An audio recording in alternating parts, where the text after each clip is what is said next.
ಓಂ ಶಾಂತಿ. ಯಾವುದೇ ಒಂದು ಕುಟುಂಬದ ತಂದೆ ಮತ್ತು ತಾಯಿ ತಮ್ಮ ಮಕ್ಕಳನ್ನು ಸಮಾನವಾಗಿ ಪ್ರೀತಿ ಮಾಡ್ತಾರೆ. 3 ಜನ ಅಥವಾ 4 ಜನ ಮಕ್ಕಳಿದ್ದರೆ ಆ ಎಲ್ಲ 3 ಅಥವಾ 4 ಮಕ್ಕಳ ಮೇಲೆ ಸಮಾನವಾಗಿರುವಂಥ ಪ್ರೀತಿ ಇರ್ತದೆ. ಅದರಲ್ಲೂ ಕೂಡ ವಿಶೇಷವಾಗಿರುವಂಥ ಪ್ರೀತಿ ಅನ್ನುವಂಥದ್ದು ಒಬ್ಬ ಮಗ ಅಥವಾ ಇಬ್ಬರು ಮಕ್ಕಳ ಮೇಲೆ ಖಂಡಿತವಾಗ್ಲೂ ಕೂಡ ಇದ್ದೇ ಇರುತ್ತೆ.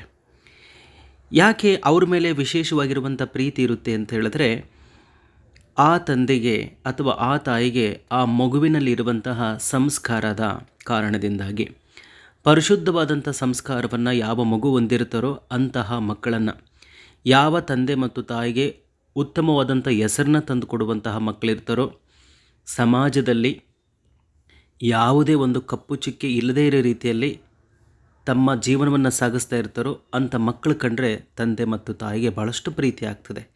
ಹಾಗೆಯೇ ಪರಂಜ್ಯೋತಿ ಸ್ವರೂಪನಾಗಿರುವಂಥ ಪರಮಾತ್ಮನಿಗೂ ಕೂಡ ಈ ಜಗತ್ತಿನಲ್ಲಿರ್ತಕ್ಕಂಥ ಎಲ್ಲರೂ ಕೂಡ ಪರಮಾತ್ಮನ ಮಕ್ಕಳೇ ಆಗಿರೋದ್ರಿಂದ ಅವರೆಲ್ಲರ ಮೇಲೂ ಕೂಡ ವಿಶೇಷವಾಗಿರುವಂತಹ ಪ್ರೀತಿ ಖಂಡಿತವಾಗಲೂ ಕೂಡ ಇದ್ದೇ ಇದೆ.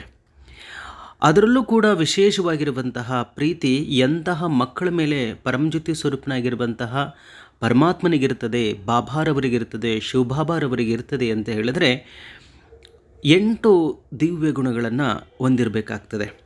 ಯಾವ ಮಕ್ಕಳಲ್ಲಿ ಈ 8 ದಿವ್ಯ ಗುಣಗಳಿರ್ತವೋ ಅವರು ಪರಮಾತ್ಮನ ಪ್ರೀತಿಗೆ, ಅತ್ಯಂತ ಪ್ರೀತಿಗೆ ಪಾತ್ರರಾಗಿರ್ತಾರೆ, ಪರಮಾತ್ಮನ ಕಣ್ಮಣಿಗಳಾಗಿರ್ತಾರೆ ಅನ್ನೋದರಲ್ಲಿ ಸಂಶಯವೇ ಇಲ್ಲ. ಈ ನಿಟ್ಟಿನಲ್ಲಿ ನಾವು ನೋಡಿಕೊಳ್ಳೋದಾದರೆ ಯಾವೆಲ್ಲ 8 ಗುಣಗಳನ್ನು ನಾವು ಧಾರಣೆ ಮಾಡಿಕೊಳ್ಳೇಬೇಕಾಗ್ತದೆ ಮತ್ತು ಆ ದಿವ್ಯ ಗುಣಗಳು ನಮ್ಮನ್ನು ಪರಮಾತ್ಮನ ಆಕರ್ಷಣೆಯೆಡೆಗೆ ಕೊಂಡೊಯ್ತವೆ ಅನ್ನೋದನ್ನು ಈಗ ನೋಡ್ತಾ ಹೋಗೋಣಂತೆ. ಆ 8 ದಿವ್ಯ ಗುಣಗಳಲ್ಲಿ ಮೊದಲನೇ ಗುಣ, ಹೊಂದಿರಲೇಬೇಕಾದಂತಹ ಗುಣ ಅಂತ ಹೇಳಿದರೆ ಅದು ಶುದ್ಧತೆಯಾಗಿದೆ. ಈ ಶುದ್ಧತೆ ಅಂತ ಹೇಳಿದರೆ ಸಂಕಲ್ಪದಲ್ಲಿ, ಮಾತಿನಲ್ಲಿ ಮತ್ತು ಕರ್ಮ ಅಥವಾ ಕ್ರಿಯೆಯಲ್ಲಿ ಶುದ್ಧವಾಗಿರುವಂಥ ಮಕ್ಕಳನ್ನು ಬಾಬಾರವರು ಬಹಳಷ್ಟು ಇಷ್ಟಪಡ್ತಾರೆ. ಸಂಕಲ್ಪಗಳು ಅಂದರೆ ನಮ್ಮ ಮನಸ್ಸಿನಲ್ಲಿ ಉದ್ಭವ ಆಗ್ತಕ್ಕಂಥ ಆಲೋಚನೆಗಳಿದಾವಲ್ಲ, ಅವು ಸಕಾರಾತ್ಮಕವಾಗಿರಬೇಕಾಗ್ತದೆ ಮತ್ತು ಪಾರದರ್ಶಕವಾಗಿರಬೇಕಾಗ್ತದೆ. ಅದೇ ರೀತಿಯಾಗಿ ಸಮಾಜದ ಒಳಿತಿಗಾಗಿ, ಸ್ವಯಂನ ಒಳಿತಿಗಾಗಿ, ಅನ್ಯರ ಒಳಿತಿಗಾಗಿ ಇರುವಂತಹ ಸಂಕಲ್ಪಗಳು, ಶುಭ ಸಂಕಲ್ಪಗಳು, ಶ್ರೇಷ್ಠ ಸಂಕಲ್ಪಗಳು, ಅಂತಹದರಲ್ಲಿ ಅಂದರೆ ಚಿಂತನೆಗಳಲ್ಲಿ ಶುದ್ಧತೆ ಇರಬೇಕಾಗ್ತದೆ. ಹಾಗೆ ನಮ್ಮ ಮಾತುಗಳು ಏನಿದಾವಲ್ಲ ಆ ಮಾತುಗಳಲ್ಲೂ ಕೂಡ ಶುದ್ಧತೆ ಇರಬೇಕಾಗ್ತದೆ. ಅವಾಕ್ಯ ಪದಗಳನ್ನು ನಾವು ಯಾವುದೇ ಕಾರಣಕ್ಕೂ ಕೂಡ ಬಳಸಬಾರ್ದಾಗಿದೆ. ಅಂತಹ ಮಕ್ಕಳನ್ನು ಮತ್ತು ಕರ್ಮದಲ್ಲೂ ಕೂಡ, ಕರ್ಮೇಂದ್ರಿಯಗಳ ಮುಖಾಂತರ ಯಾವೆಲ್ಲ ಕರ್ಮಗಳನ್ನು ಮಾಡ್ತಾರೋ ಆ ಕರ್ಮದಲ್ಲೂ ಕೂಡ ಶುದ್ಧತೆ ಇರಬೇಕಾಗ್ತದೆ. ಪರಮಾತ್ಮ ಮೆಚ್ಚುವಂತಹ ಚಿಂತನೆಗಳನ್ನು, ಶ್ರೇಷ್ಠ ಚಿಂತನೆಗಳನ್ನು, ಶ್ರೇಷ್ಠವಾಗಿರ್ತಕ್ಕಂಥ ಮಾತುಗಳನ್ನು, ಶ್ರೇಷ್ಠವಾಗಿರ್ತಕ್ಕಂಥ ಕ್ರಿಯೆಗಳನ್ನು ಮಾಡ್ತಕ್ಕಂಥವರಿಗೆ ಬಾಬಾರವರು ಭಾಳಷ್ಟು ಇಷ್ಟಪಡ್ತಾರೆ. ಇನ್ನು 2ನೇ ದಿವ್ಯ ಗುಣ ಅಂತಂದರೆ ಆಜ್ಞಾಪಾಲನೆ. ಬಾಬಾರವರು ನಮಗೆ ಪ್ರತಿನಿತ್ಯ ಮುರುಳಿನಲ್ಲಿ ಸಾಕಷ್ಟು ವಿಚಾರಗಳನ್ನು ಹೇಳ್ತಾರೆ. ಬಾಬಾ ನಮಗೆ ಯಾವೆಲ್ಲ ಮತವನ್ನು ಕೊಡ್ತಾ ಇದ್ದಾರೋ, ಶ್ರೀಮತದಲ್ಲಿ ಅಂದರೆ ಯಾವೆಲ್ಲ ಡೈರೆಕ್ಷನ್ಸ್ಗಳನ್ನು ಕೊಡ್ತಾರೋ ಮುರುಳಿ ಮುಖಾಂತರವಾಗಿ, ಅವುಗಳನ್ನು ನಾವು ಶ್ರೀಮತ ಅಂತಕ್ಕಂಥದ್ದಾಗಿ ಕರೀತಾ ಇದ್ದೀವಿ. ಆ ಶ್ರೀಮತವನ್ನು ನಿಖರವಾಗಿ ಪಾಲಿಸ್ತಕ್ಕಂತಹ ಒಬಿಡಿಯಂಟ್ ಮಕ್ಕಳನ್ನು ಬಾಬಾರವರು ಭಾಳಷ್ಟು ಇಷ್ಟಪಡ್ತಾರೆ. ಹೌದು, ನಾವು ಬಾಬಾರವರ ಪ್ರೀತಿಗೆ ಪಾತ್ರರಾಗಬೇಕು ಅಂತ ಹೇಳಿದರೆ ನಾವು ಶ್ರೀಮತದ ಪರಿಪಾಲನೆಯನ್ನು ಮಾಡಲೇಬೇಕಾಗ್ತದೆ. ಪ್ರತಿನಿತ್ಯ ಮುರುಳಿಯನ್ನು ಕೇಳಿದಾಗ ಪರಮಾತ್ಮ ನಮಗೆ ಯಾವೆಲ್ಲ ನಿರ್ದೇಶನಗಳನ್ನು ಕೊಟ್ಟಿದ್ದಾರೆ ಅನ್ನುವಂಥದ್ರ ಅರಿವು ಆಗ್ತದೆ. ಆಗ ಆ ಅರಿವಿನ ಒಂದು ಫ್ರೇಮ್ವರ್ಕ್ ಒಳಗಡೆಗೆ ನಾವು ಏನು ಮಾಡಬೇಕಾಗ್ತದೆ, ಕಾರ್ಯತತ್ಪರರಾಗಲೇಬೇಕಾಗ್ತದೆ. ಯಾಕೆಂದರೆ ಈಗಿಲ್ಲ ಅಂದರೆ ಮತ್ತೆ ಯಾವಾಗೂ ಇಲ್ಲ ನೋಡಿ, ಪರಮಾತ್ಮ ನಮಗೆ ಈ ಸಂದರ್ಭದಲ್ಲೇ ಮಾತಾಡೋದು. ಹಾಗಾಗಿ ಶ್ರೀಮತದ ಪರಿಪಾಲನೆಯನ್ನು ನಾವು ಮಾಡಬೇಕು. ಅಂಥ ಮಕ್ಕಳನ್ನು ಬಾಬಾರವರು ಇಷ್ಟಪಡ್ತಾರೆ, ಆಜ್ಞಾಪಾಲನೆ ಅಂತ ಹೇಳ್ತೀವಿ. ಇನ್ನು 3ನೇದಾಗಿ ಪ್ರಾಮಾಣಿಕತೆ. ಎಂತಹ ಸಂದರ್ಭ ಬಂದರೂ ಕೂಡ ನಾವು ಅಪ್ರಾಮಾಣಿಕರಾಗಬಾರ್ದಾಗಿದೆ. ಪ್ರಾಮಾಣಿಕತೆ ಅಂದರೆ ಹೃದಯ ಸ್ಪಷ್ಟವಾಗಿ, ಸತ್ಯವಾಗಿ ನಡೀತಕ್ಕಂತಹ ಮಕ್ಕಳನ್ನು ಬಾಬಾರವರು ಭಾಳಷ್ಟು ಪ್ರೀತಿ ಮಾಡ್ತಾರೆ. ಅದಕ್ಕೆ ಶ್ರೀಮತದಲ್ಲಿ ಬಾಬಾರವರು ಏನು ಹೇಳಿದರೂ ಅದಕ್ಕೆ ತಕ್ಕಂತೆ ನಡಿಬೇಕಾಗ್ತದೆ, ಸ್ಪಷ್ಟತೆ ಇರಬೇಕಾಗ್ತದೆ. ಹೃದಯ ಸ್ಪಷ್ಟತೆ ಅಂದರೆ ಮನಸ್ಸು ಸ್ಪಷ್ಟವಾಗಿರಬೇಕಾಗ್ತದೆ ಮತ್ತು ಸತ್ಯವಾಗಿ ನಡಿಬೇಕಾಗ್ತದೆ. ಈ ಒಂದು ಪ್ರಪಂಚದಲ್ಲಿ ನಮಗೆ ಅಸತ್ಯದಿಂದ ಇರೋದರಿಂದ ಅನೇಕ ಲಾಭಗಳು ಆಗುತ್ತೆ ಅನ್ನುವಂಥದ್ದಾಗಿ ನಾವು ನಂಬಿಕೊಂಡಿದ್ದೀವಿ. ಆದರೆ ಅದು ಸುಳ್ಳಿನ ಪ್ರಪಂಚ, ಅದು ಸುಳ್ಳಿನ ಮಾತುಗಳಾಗಿದೆ. ಅದು ತಾತ್ಕಾಲಿಕ ನಮಗೆ ಖುಷಿಯನ್ನು ಕೊಡ್ಬೋದು, ಆದರೆ ಆದಿ ಮಧ್ಯ ಅಂತ್ಯ ದುಃಖವನ್ನು ಕೊಡ್ತದೆ ನಾವು ಅಪ್ರಾಮಾಣಿಕರಾಗಿದ್ದರೆ. ಆದ್ದರಿಂದ ಬಾಬಾರವರ ಪ್ರೀತಿಗೆ ನನ್ನ ಪಾತ್ರ ಆಗಲೇಬೇಕು ಅಂತ ಹೇಳಿದ್ರೆ ನಾವು ಪ್ರಾಮಾಣಿಕತೆಯಿಂದ ಇರಲೇಬೇಕು. ಆಗ ಮಾತ್ರ ಬಾಬಾರವರ ಪ್ರೀತಿಗೆ ಪಾತ್ರರಾಗ್ತೀವಿ. 4ನೇ ಗುಣ ಅಂತ ಹೇಳಿದ್ರೆ ಸ್ಮರಣೆ. ಈ ಸ್ಮರಣೆ ಅಂತಂದರೆ ನೆನಪು ಅಂತೇಳಿ. ತಂದೆ, ಗುರು ಮತ್ತು ಶಿಕ್ಷಕನಾದಂಥ ಬಾಬಾರವರನ್ನು ಭಾಳಷ್ಟು ಪ್ರೀತಿಯಿಂದ ಯಾರು ಸ್ಮರಣೆ ಮಾಡ್ತಾರೋ ಅಂಥವ್ರನ್ನು ಕೂಡ ಭಾಳಷ್ಟು ಇಷ್ಟಪಡ್ತಾರೆ. ಯಾಕಂದರೆ ನೋಡಿ, ಈ ಸಮಯದಲ್ಲೇ ನಾವೇನು ಮಾಡಬೇಕು, ಪರಮಾತ್ಮನನ್ನೇ ನೆನಪು ಮಾಡಬೇಕು. ಈ ಇರೋ 12 ವರ್ಷದಲ್ಲಿ ಬಾಬಾರವರನ್ನು ನಾವು ಎಷ್ಟು ನೆನಪು ಮಾಡ್ತಾ ಇದ್ದೀವಿ, ಒಂದು ದಿನಕ್ಕೆ ನಾವು ಎಷ್ಟು ನೆನಪು ಮಾಡ್ತಾ ಇದ್ದೀವಿ.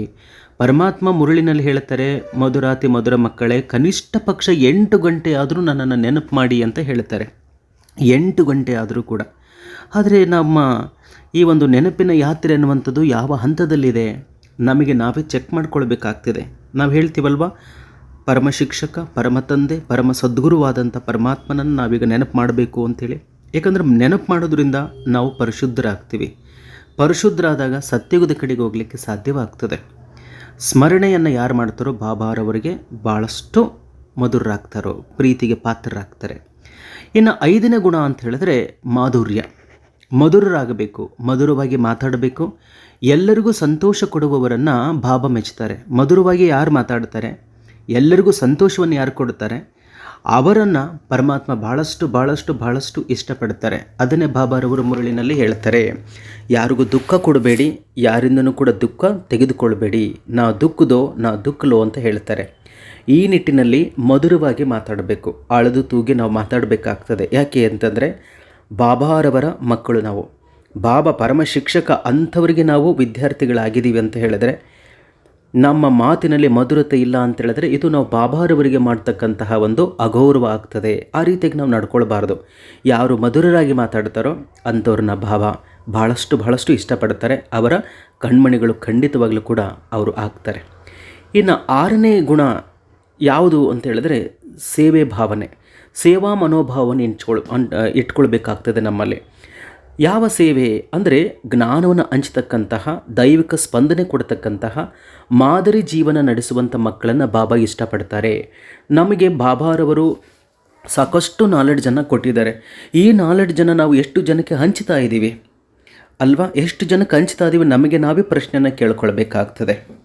ನಮ್ಮ ಮನೆಯಲ್ಲಿ ಇರತಕ್ಕಂಥವ್ರಿಗೆ ಹೇಳಿದ್ದೀವ, ನಮ್ಮ ಸಂಪರ್ಕದಲ್ಲಿ ಬಂದಿರತಕ್ಕಂಥವ್ರಿಗೆ ಹೇಳಿದ್ದೀವ, ಜ್ಞಾನವನ್ನು ಹಂಚ್ತಾ ಇದ್ದೀವ, ದೈವಿಕವಾದಂಥ ಸ್ಪಂದನೆಯನ್ನು ನಾವು ಅವರಿಗೆ ಕೊಡ್ತಾ ಇದ್ದೀವ, ಹಾಗೂ ಮಾದರಿ ಜೀವನವನ್ನು ನಡೆಸಬೇಕು. ಇವರು ಈಶ್ವರೀಯ ವಿಶ್ವವಿದ್ಯಾಲಯಕ್ಕೆ ಹೋಗ್ತಾ ಇದ್ದಾರೆ, ಇವರಲ್ಲಿ ದಿವ್ಯ ಗುಣಗಳಿದ್ದಾವೆ, ಇವ್ರ ಥರ ನಾವು ಆಗಬೇಕು ಅಂತೇಳ್ಬಿಟ್ಟು ನಿಮ್ಮ ನಡೆ ನುಡಿ ಆಚಾರ ವಿಚಾರಗಳನ್ನು ನೋಡಿ ಯಾರಾದರೂ ಪರಿವರ್ತನೆ ಆಗ್ತಾ ಇದ್ದಾರಾ, ಆ ನಿಟ್ಟಿನಲ್ಲಿ ನಮ್ಮ ಜೀವನ ನಡೀತಾ ಇದೆ ಅಂತೇಳಿದ್ರೆ ಖಂಡಿತವಾಗಲೂ ಕೂಡ ಅದು ಒಂದು ಸೇವಾ ಭಾವ ನಮ್ಮಲ್ಲಿದೆ ಅಂತಲೇ ಅರ್ಥ. ಸೊ ಈ ಸೇವಾ ಭಾವನೆ ಯಾರಿಗಿರುತ್ತೋ ಅಂಥವ್ರನ್ನು ಬಹಳಷ್ಟು ಇಷ್ಟಪಡ್ತಾರೆ ಪರಮಾತ್ಮ. ಇನ್ನು 7ನೇ ದಿವ್ಯ ಗುಣ ಅಂತೇಳಿದ್ರೆ ಶಿಸ್ತಿನ ಜೀವನವನ್ನು ನಾವು ನಡೆಸಬೇಕಾಗ್ತದೆ. ಶಿಸ್ತಿನ ಜೀವನ, ಡಿಸಿಪ್ಲೈನ್ಡ್ ಲೈಫ್ ನಾವು ಏನು ಮಾಡಬೇಕಾಗಿದೆ, ಈ ಸಂದರ್ಭದಲ್ಲಿ ಲೀಡ್ ಮಾಡಬೇಕಾಗಿದೆ. ಅಂದರೆ ಅಮೃತ ವೇಳೆಗೆ ಎದ್ದು ಕೂತ್ಕೊಳ್ತಕ್ಕಂಥದ್ದು, ಮುರುಳಿ ಕೇಳ್ತಕ್ಕಂಥದ್ದು, ಮತ್ತು ಯಾವ ಮರ್ಯಾದೆಗಳನ್ನು ಈಶ್ವರೀಯ ಮರ್ಯಾದೆಗಳನ್ನು ನಾವು ಪಾಲಿಸಬೇಕು. ಯಾವ ಮಕ್ಕಳು ಅಮೃತ ವೇಳೆಯಲ್ಲಿ ಹೇಳ್ತಾರೆ, ಮುರುಳಿಯನ್ನು ಕೇಳ್ತಾರೆ, ಬಾಬಾರವರನ್ನು ನೆನಪು ಮಾಡ್ತಾರೆ, ಶ್ರೀಮತದ ಪರಿಪಾಲನೆಯನ್ನು ಮಾಡ್ತಾರೆ, ಅಂದರೆ ಮರ್ಯಾದೆಗಳನ್ನು ಪಾಲನೆ ಮಾಡ್ತಾರೆ, ಅವುಗಳ ಉಲ್ಲಂಘನೆಯನ್ನು ಯಾರು ಮಾಡೋದಿಲ್ಲ, ಅಂಥವರನ್ನು ಬಾಬಾರವರು ಭಾಳಷ್ಟು ಇಷ್ಟಪಡ್ತಾರೆ. ನಮಗೆ ನಾವೇ ಪ್ರಶ್ನೆಯನ್ನು ಹಾಕ್ಕೊಳ್ಬೇಕು, ಅದೆಷ್ಟು ದಿನಗಳ ಅಮೃತ ವೇಳೆಯಲ್ಲಿ ಎದ್ದಿದ್ದೀವಿ, ಅಮೃತ ವೇಳೆಯಲ್ಲಿ ನಾವು ಎದ್ದ ನಂತರವಾಗಿ ಪರಮಾತ್ಮನನ್ನು ನೆನಪು ಮಾಡ್ಕೊಂಡಿದ್ದೀವ, ಮುರುಳಿ ಕೇಳಿದ್ದೀವ, ಅದೆಲ್ಲವನ್ನು ಕೂಡ ನಾವು ಯೋಚನೆ ಮಾಡಬೇಕಾಗ್ತದೆ. ಆ ನಿಟ್ಟಿನಲ್ಲಿ ಯಾವ ಮಕ್ಕಳು ನಡೀತಾರೋ ಖಂಡಿತವಾಗಲೂ ಕೂಡ ಅವರು ಬಾಬಾರವರ ಕಣ್ಮಣಿಗಳಾಗ್ತಾರೆ. ಇನ್ನು 8ನೇ ದಿವ್ಯ ಗುಣ ಅಂತ ಹೇಳಿದ್ರೆ ವಿನಯಶೀಲತೆ. ಅಂದರೆ ಅಹಂಕಾರ ಇರಬಾರ್ದು ನಮ್ಮಲ್ಲಿ. ಯಾಕಂದರೆ ಬಾಬಾರವರು ನಿರಹಂಕಾರಿಯಾಗಿದ್ದಾರೆ ಅಲ್ವಾ? ನಿರಹಂಕಾರಿಯಾಗಿದ್ದಾರೆ, ನಿರಾಕಾರಿಯಾಗಿದ್ದಾರೆ, ನಿರ್ವಿಕಾರಿಯಾಗಿದ್ದಾರೆ. ವಿಕಾರಗಳಿರಬಾರ್ದು, ಅಹಂಕಾರವೂ ಕೂಡ ಇರಬಾರ್ದು. ಸರಳವಾಗಿ ನಡೀತಕ್ಕಂಥ ಮಕ್ಕಳನ್ನು ಬಾಬಾರವರು ಭಾಳಷ್ಟು ಇಷ್ಟಪಡ್ತಾರೆ. ಅಲ್ವಾ. ಸಿಂಪ್ಲಿಸಿಟಿ ಅನ್ನುವಂಥದ್ದೇ ರಾಯಲ್ಟಿ ಅಲ್ವಾ. ಸಿಂಪಲ್ ಈಸ್ ರಾಯಲ್ ಅಂತ ಹೇಳ್ತಾರೆ. ಬಾಬಾರವರು ನಾವು ಮಕ್ಕಳು ಅಂತ ಹೇಳಿದ್ರೆ ನಮ್ಮಲ್ಲಿ ಆಗಲೇಬೇಕಾಗಿದೆ. ನಾವುಗಳು ವಿನಯವಂತರಾಗಬೇಕಾಗ್ತದೆ, ವಿನಯಶೀಲರಾಗಬೇಕಾಗ್ತದೆ. ಅಹಂಕಾರ ಎಳ್ಳಷ್ಟು ಬರಬಾರ್ದು. ಅಹಂಕಾರ ಬರಲಿಕ್ಕೆ ಪ್ರಮುಖವಾದಂಥ ಕಾರಣ ಏನು ಅಂತಂದರೆ ದೇಹಾಭಿಮಾನದಲ್ಲಿ ಬಂದಂಥ ಸಂದರ್ಭದಲ್ಲಿ ಬಂಗಾರದ ಎಳೆಯ ರೂಪದಲ್ಲಿ ಅಹಂಕಾರ ಅನ್ನುವಂಥದ್ದು ಸೂಕ್ಷ್ಮವಾಗಿ ಜನ್ಮವನ್ನು ಪಡ್ಕೊಳ್ತದೆ. ಅದಕ್ಕೆ ನಾವು ಅವಕಾಶವನ್ನು ಯಾವುದೇ ಕಾರಣಕ್ಕೂ ಕೊಡಬಾರ್ದು. ಯಾರು ವಿನಯಶೀಲರಾಗಿರ್ತಾರೋ ಅವರು ಪರಮಾತ್ಮನ ಪ್ರೀತಿಗೆ ಪಾತ್ರರಾಗ್ತಾರೆ ಅನ್ನುವಂಥದ್ದಾಗಿ. ಈ 8 ದಿವ್ಯ ಗುಣಗಳನ್ನು ದಯವಿಟ್ಟು ತಾವೆಲ್ಲ ನೋಟ್ ಮಾಡಿಕೊಂಡು ಅದರಂತೆ ನಡಿಲಿಕ್ಕೆ ಎಷ್ಟು ಸಾಧ್ಯವಾಗುತ್ತೋ ಅಷ್ಟು ಪ್ರಯತ್ನವನ್ನು ಪಡೋಣ. ಯಾಕೆಂದರೆ ಈಗಿಲ್ಲ ಅಂದರೆ ಇನ್ನೆಂದಿಗೂ ಇಲ್ಲ. ಬಾಬಾರವರು 5,000 ವರ್ಷಗಳಿಗೆ ಒಮ್ಮೆ ಮಾತ್ರ ಸಿಗ್ತಾರೆ. ಆದರೆ 5,000 ವರ್ಷಗಳಿಗೆ ಒಮ್ಮೆ 100 ವರ್ಷ ಬಾಬಾವರು ಇರ್ತಾರೆ ಅಂದರೆ ಎಲ್ಲರಿಗೂ ಕೂಡ 100 ವರ್ಷ ಸಿಗೋದಿಲ್ಲ. ಕೆಲವರು ಇವತ್ತು ಮಗುವಾಗಿರ್ತಕ್ಕಂಥವ್ರಿಗೆ ಕೇವಲ 12 ವರ್ಷ ಸಿಗ್ತಾರೆ ಅಲ್ವಾ. ಈ ಲೌಕಿಕ ಜೀವನದಲ್ಲಿ ಅವರ ಕರ್ಮಗಳಿಗೆ ಅನುಸಾರವಾಗಿ ಎಷ್ಟು ದಿನಗಳ ಕಾಲ ಅಥವಾ ಎಷ್ಟು ವರ್ಷಗಳ ಕಾಲ ಬದುಕಿರ್ತಾರೋ ಗೊತ್ತಿಲ್ಲ. ಅಷ್ಟೇ ನಮಗೆ ಬಾಬಾರವರು ಸಿಗೋದು.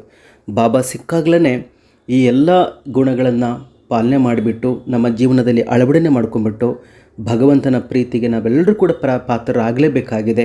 ಏಕೆಂದರೆ ಈಗಿಲ್ಲದಿದ್ದರೆ ಇನ್ನೆಂದಿಗೂ ಇಲ್ಲ. ಓಂ ಶಾಂತಿ.